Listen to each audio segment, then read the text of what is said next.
جناب سعد ابن عبادہ پیغمبر کے بہت جلیل القدر صحابی، جنگوں کے اندر انہوں نے حصہ لیا، یہاں تک کہ ایک جنگ کے اندر زخمی ہو گئے اور شہید ہونے والے تھے۔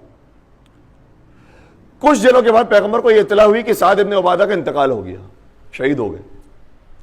پیغمبر گھر سے باہر نکلے اور اس کے جنازے میں شریک ہوئے، اور جب پیغمبر شریک ہوئے تو بہت سارے اور اصحاب بھی شامل ہو گئے۔ ایک بہت بڑا جمع غفیر تشییع جنازہ سعد ابن عبادہ کے اندر موجود ہے۔ جب چل رہے تھے قبرستان کی طرف تو صحابہ آئے پیغمبر کی خدمت میں اور کہنے لگے کہ یا رسول اللہ، ہمیں جنازہ اٹھاتے اٹھاتے کچھ آوازیں سنائی دے رہی تھی، یہ آوازیں کون سی تھی؟ پیغمبر نے فرمایا یہ آوازیں آسمان کے ملائکہ کی ہیں، آسمان سے 70,000 فرشتے سعد ابن عبادہ کی تشییع جنازہ میں موجود ہیں۔ اتنا جلیل القدر صحابی۔ جب قبرستان پہنچے پیغمبر اکرم نے خود قبر کھودی، سعد ابن عبادہ کی لاشیں کو اٹھایا اور زمین میں ڈالا اور لاش کو اور قبر کی مٹی کو برابر کر دیا۔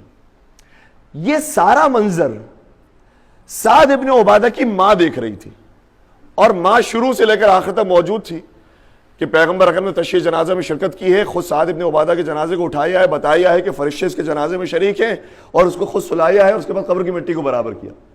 تو ماں کی زبان سے بے اختیار ایک جملہ نکل گیا، کہنے لگی کہ یا سعد ہنیئا لک الجنہ، اے سعد تجھے جنت مبارک ہو۔ ٹھیک ہے، ایسے ہی ہونا چاہیے۔ پیغمبر نے جب یہ جملہ سنا کہا کہ رک جاؤ،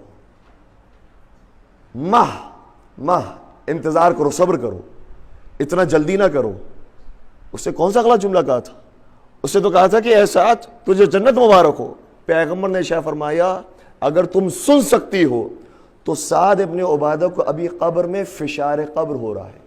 ماں کی تو ہمت نہیں ہوئی کہ باقی آگے سوالات کر سکے کہ یہ ہو کیا رہا ہے، لیکن اصحاب آئے پیغمبر کی خدمت میں، سوال کرنے لگے یا رسول اللہ آپ نے تو بتایا تھا کہ اس کی تشییع جنازہ میں آسمان کی ملائکہ شریک ہے، آپ خود شریک ہیں، آپ خود اس کی لاشیں کو دفنا رہے ہیں، پھر آپ یہ فرما رہے ہیں کہ اس کو فشار قبر ہو رہا ہے، آخر وجہ کیا ہے؟ پیغمبر نے ارشاد فرمایا، یہ جملہ دیکھیے گا کتنی امپورٹنس ہے فیملی لائف کی۔